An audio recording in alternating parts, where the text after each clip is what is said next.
Março de 2020. Você sabe bem, o mundo parava, a bolsa brasileira derretia e a ação da Equatorial despencava mais de 30% em poucas semanas. Esse foi o momento em que a maioria das empresas preferiu se encolher e esperar. Já a Equatorial fez o contrário.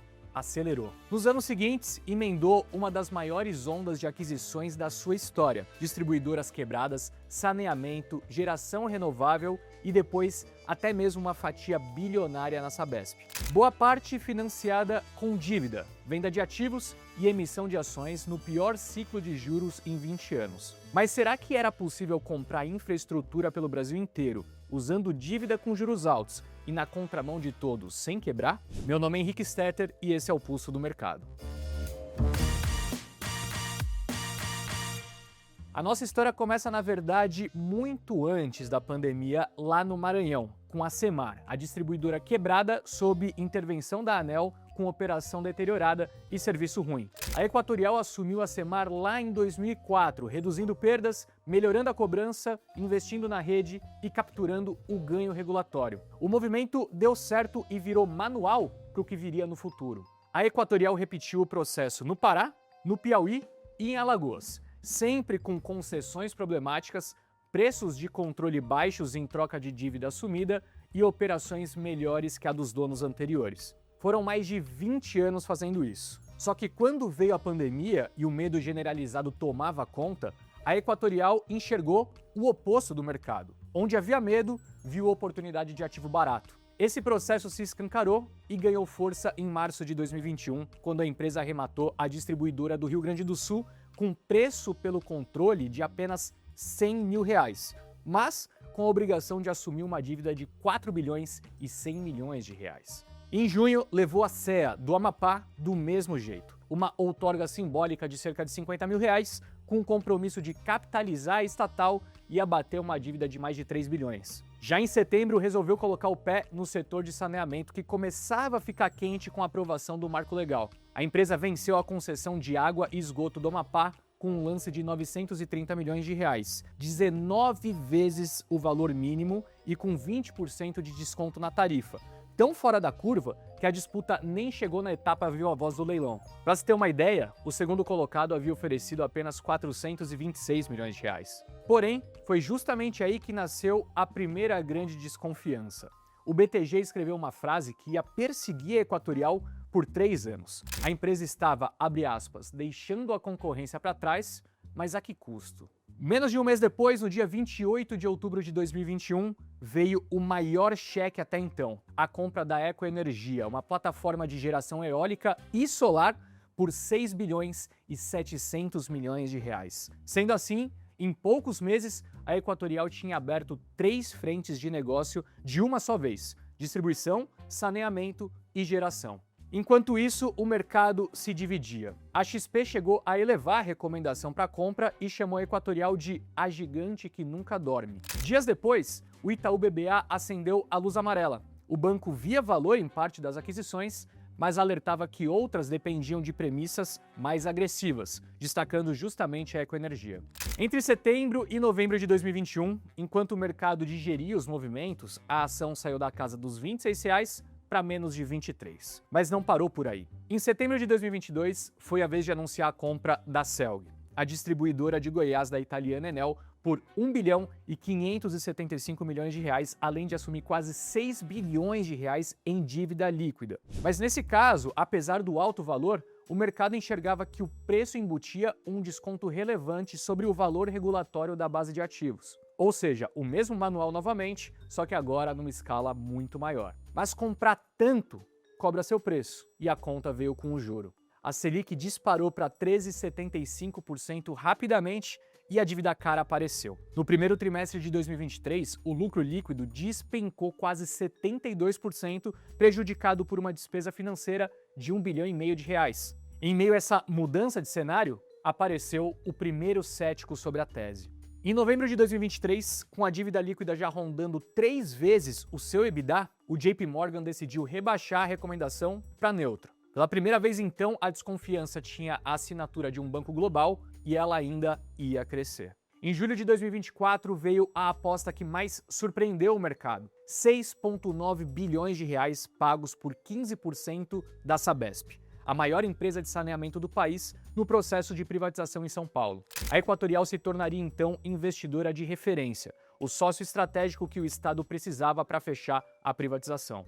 Só que a conta era pesada e a Equatorial montou o quebra-cabeça em pedaços. Primeiro, vendeu uma linha de transmissão no Pará para CDPQ, avaliada em cerca de 1,2 bi.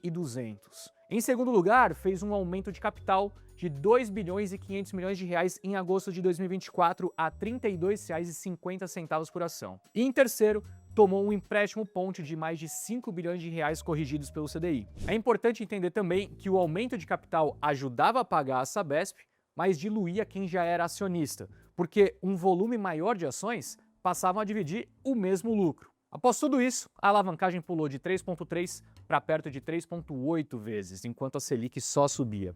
Foi justamente nesse momento que a fatura do método aparecia escancarada no balanço. De novo, o mercado achou que a empresa tinha ido longe demais. Desde o anúncio da Sabesp, a ação tinha caído mais de 20%, mesmo com a operação batendo as estimativas. A pergunta que todos se faziam era: será que dessa vez ela não pagou caro demais? Mas a virada veio quando os bancos passaram a dizer que o mercado olhava para o problema errado. Em novembro de 2024, com a ação a R$ 31, o BTG fixou um preço-alvo de 48, quase 50% acima do preço de tela, sob o título do relatório: Network Skin. O objetivo era esquecer o ruído da Sabesp e do aumento de capital e olhar o motor de distribuição batendo recorde em quase toda a concessão. E a distribuição deu razão a essa análise. Em abril de 2025 veio a validação mais concreta da estratégia. A Equatorial vendeu o grosso das linhas de transmissão para a mesma CDPQ por até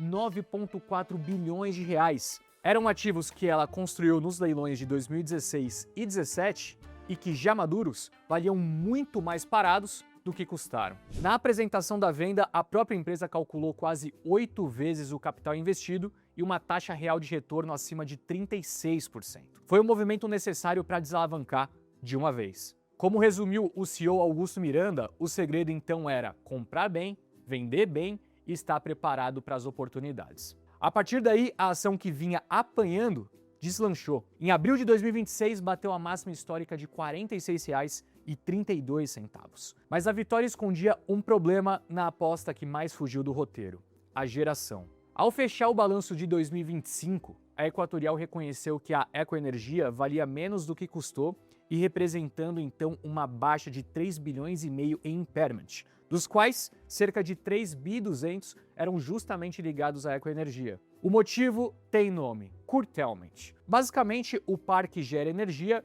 mas a rede não escoa tudo e o sistema manda cortar. A Ecoenergia sofreu então cortes relevantes. Essa foi a exibição da outra ponta da mesma moeda. Ganhou bilhões de reais vendendo transmissão porque a rede é escassa e perdeu bilhões na geração pela mesma escassez. Uma baixa contábil dessas não tira dinheiro do caixa, só reconhece que um ativo vale muito menos do que pagou. Ela jogou o quarto trimestre então para o vermelho por conta desse movimento, com um prejuízo de 102 milhões de reais. Mas, fora esse efeito e com o ganho da transmissão, o lucro ajustado ainda foi de 802 milhões de reais. Esse tropeço não ficou só nos ativos. Em março de 2026, a Equatorial propôs cortar o dividendo obrigatório de 25% para apenas 1% do lucro, com o objetivo de guardar dinheiro no caixa e seguir realizando aquisições. Entretanto, a diretoria levou a proposta para a Assembleia em abril e não obteve os votos necessários para passar. Mesmo sem aprovar o corte do dividendo,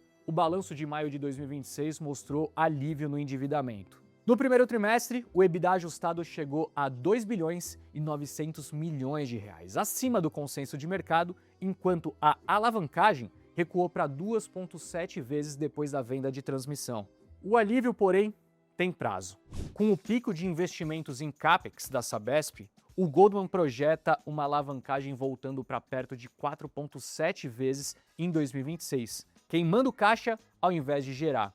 A Equatorial ainda não terminou de pagar pela Sabesp e a empresa de saneamento prevê investir 84 bilhões de reais até 2029, com a Equatorial como sócia de referência para tocar essa obra. Mesmo com essa pressão de investimentos, hoje o consenso de mercado possui uma recomendação praticamente unânime de compra para a empresa. Mas existe um número que condensa a atenção ainda existente. Num relatório recente, o BTG comparou a TIR real da Equatorial, a taxa de retorno estimada já descontada da inflação, perto de 10,4%, com uma NTNB longa pagando cerca de 7,7% acima da inflação. A diferença, então, é de cerca de 3 pontos, ou seja, atualmente a ação oferece menos de 3 pontos percentuais reais a mais do que um título do governo. É um prêmio apertado. E o juro não é o único peso. Em 2027 e 2028, as maiores concessões passam por revisão tarifária. O processo que o regulador recalcula quanto a distribuidora pode cobrar e que retorno reconhece sobre a base de ativos. O JP Morgan calcula que esse retorno pode encolher. De um lado, o juro, do outro, a régua do regulador. Tanto que entre agosto de 2025 e abril de 2026, mesmo perto da máxima histórica, a ação ficou para trás do Ibovespa. Por mais de 20 anos, toda vez que ela acelerou na contramão, comprando na crise e crescendo na dívida, o mercado achou que tinha exagerado na dose. E praticamente toda vez, ela provou o contrário.